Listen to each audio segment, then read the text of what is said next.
Bonjour à tous et bienvenue sur ma chaîne. Aujourd'hui on se retrouve pour un top 5 de mes classiques préférés.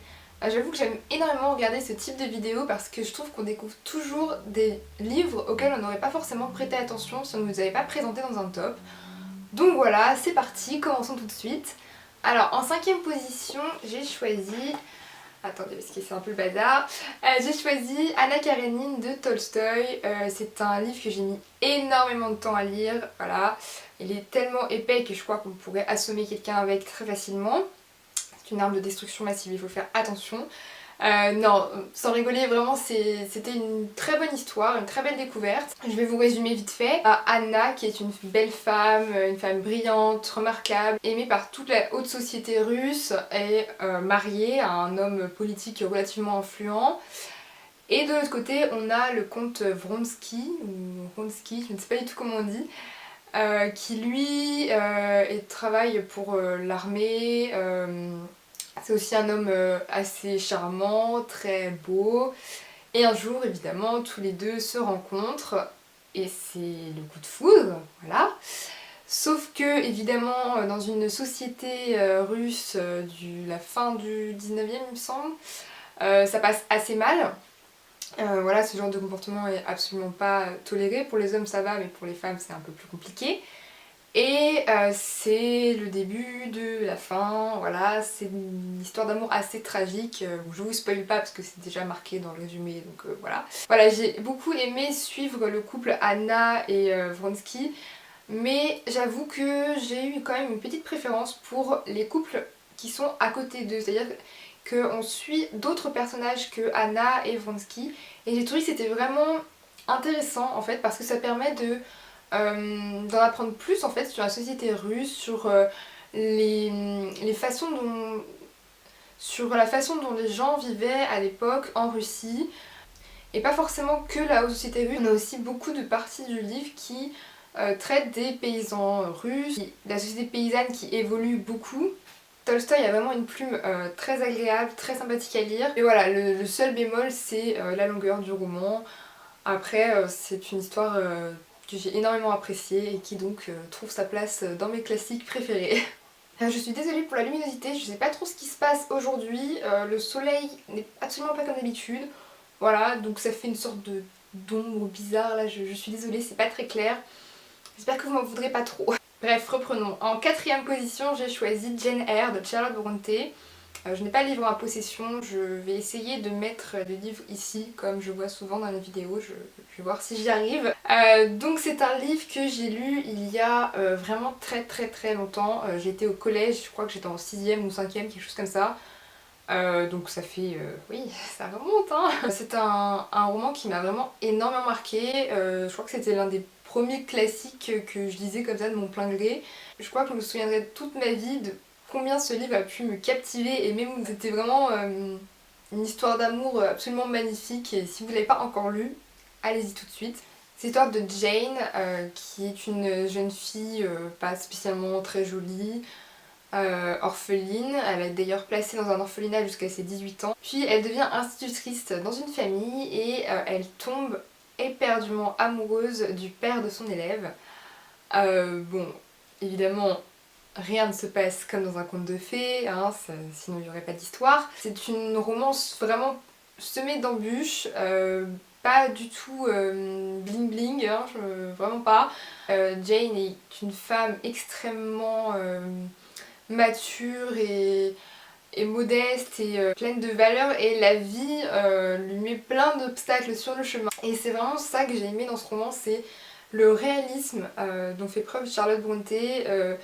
Voilà, elle idéalise absolument pas ses personnages, elle les rend pas plus beaux que ce qu'on peut être dans la réalité, ou quoi que on peut dire que si en un sens, vu la valeur morale de Jane. Donc voilà, Jane Eyre, c'est une histoire pleine de réalisme qui la rend vraiment merveilleuse. Voilà, donc si vous ne l'avez pas encore lu, je vous conseille vraiment de lire Jane Eyre. C'est... voilà, essayez, vous serez convaincus. Ensuite, en troisième position, j'ai évidemment mis Orgueil et préjugés de Jane Austen parce que voilà, c'est... on ne le présente plus, hein, ce petit Orgueil et préjugés, c'est un peu le chouchou de la blogo, j'ai l'impression. On a donc Elizabeth Bennet, dont la famille m'a laissé un souvenir tellement doux et vraiment adorable. Je sais pas pourquoi je me souviens de ça là, mais j'ai adoré la famille Bennet, vraiment. Et donc de l'autre côté, on a Monsieur Darcy, le fameux Darcy, riche et extrêmement orgueilleux et insupportable, mais dont on est toutes secrètement amoureuses évidemment. Ces deux-là vraiment ils ont fait battre mon petit cœur sensible à puissance 10 millions. Et puis ce que j'aime bien avec Jane Austen c'est qu'elle est hyper accessible, je veux dire c'est pas une écriture à la Zola ou Flaubert, vraiment c'est une écriture très simple mais tout en conservant cette élégance propre aux écrivains de son époque. C'est joliment dit, c'est recherché, c'est dit d'une manière tellement esquisse, voilà ça fait un peu pompeux ce mot mais c'est ça, c'est un livre esquisse. En seconde position j'ai choisi La Dame aux Camélias de Alexandre Dumas fils, qui est un livre qui m'a énormément touchée. Je crois que c'est bien l'un des seuls livres qui m'ait fait pleurer. L'autre ça devait être Marley et moi quand j'étais au collège, parce que c'est vraiment un livre très très triste. Voilà, si vous aimez les chiens, ne lisez pas ce livre. Bref, La Dame aux Camélias a été inspirée d'une histoire vécue par l'auteur. Voilà, donc ça apporte un petit plus quand même, c'est un peu horrible. Donc j'ai envie de dire le pauvre, mais voilà, c'est parce que c'était pas très joyeux comme histoire. Donc on a Marguerite, qui est une courtisane, qui est très très belle, très intelligente, voilà, c'est un peu le high level de la courtisane. Et de l'autre côté, on a Armand, qui est un homme pas excessivement riche, même pas assez pour entretenir Marguerite. Le problème à l'époque, c'est que si un homme peut décemment entretenir une courtisane, songer à un avenir avec elle et tomber amoureux d'elle, ce n'est pas possible. Voilà, donc le père d'Armand lui interdit formellement de salir sa réputation tout simplement en s'entichant de cette femme. Et évidemment Marguerite s'éprend également de cet homme qui ne la considère pas seulement comme un trophée ou un objet de luxe à sa disposition. Et c'est un drame absolument magnifique, c'est une histoire d'amour absolument sublime. Je ne peux que vous conseiller de la découvrir. Je trouve qu'on n'entend pas assez parler de ce classique qui est à mon sens un véritable chef-d'œuvre et en même temps très accessible. Comme tous les classiques en fait que je peux citer dans ce top, ils sont tous accessibles, c'est pas des classiques prises de tête horribles. Là les classiques que je vous présente, c'est ceux où je trouve qu'il y a eu le plus d'action, le plus d'action si je puis dire, parce que bon c'est pas non plus des livres, c'est pas Hunger Games quoi, mais où il y a eu le plus voilà, de mystère, de suspense, de rebondissement en fait, et voilà, je sais pas pourquoi j'ai fait une petite aparté, hein, mais c'était une petite aparté. Donc pour en revenir à la Dame aux Camélias, oui je vous conseille absolument de le lire, parce qu'il est génial, voilà tout simplement. Et en première position de ce top, j'ai choisi La Nuit des Temps de Barjavel. Pour ceux qui me suivent sur le blog, je pense qu'ils connaissent déjà mon gros coup de cœur pour ce livre. C'est un roman absolument incroyable. Donc je vais vous résumer l'histoire avant de blablater pendant des heures à dire la même chose 3 fois.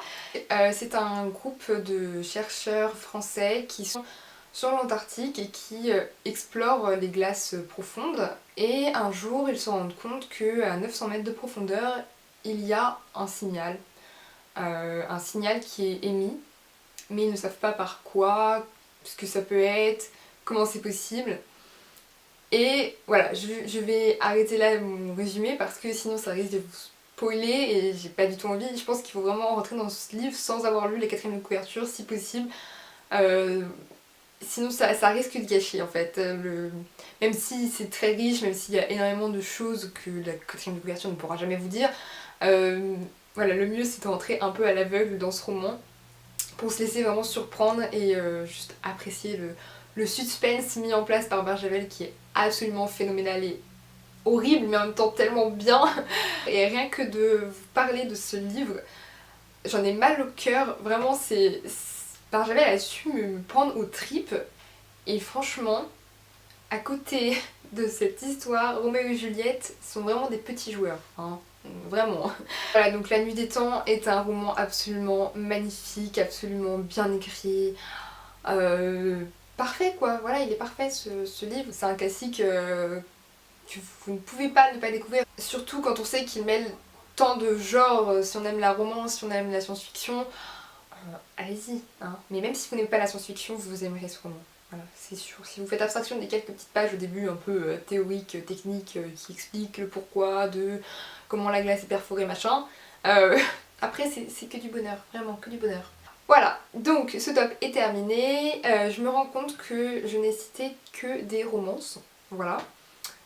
Peut-être parce que je lis que des classiques qui sont des romances. Ou si ceux qui sont pas des romances m'ont moins plu. Je suis désolée. Peut-être qu'un jour j'essaierai de faire un top sans romance. Mais en même temps, il y a quand même souvent de la romance dans les livres. Enfin, j'ai envie de dire, c'est... Même dans les livres... Il y a tout le temps de la romance dans les livres. Moi, je peux pas ne pas faire un top sans romance. Bon, là, j'avoue, j'ai un petit peu exagéré parce qu'il y a que des romances. Mais c'est très bien la romance, hein. J'espère que cette vidéo vous aura plu. N'hésitez pas à me mettre dans les commentaires votre top 5 de vos classiques préférés. Je serai très curieuse de découvrir les classiques que vous aimez. Et sur ce, je vous dis à très vite.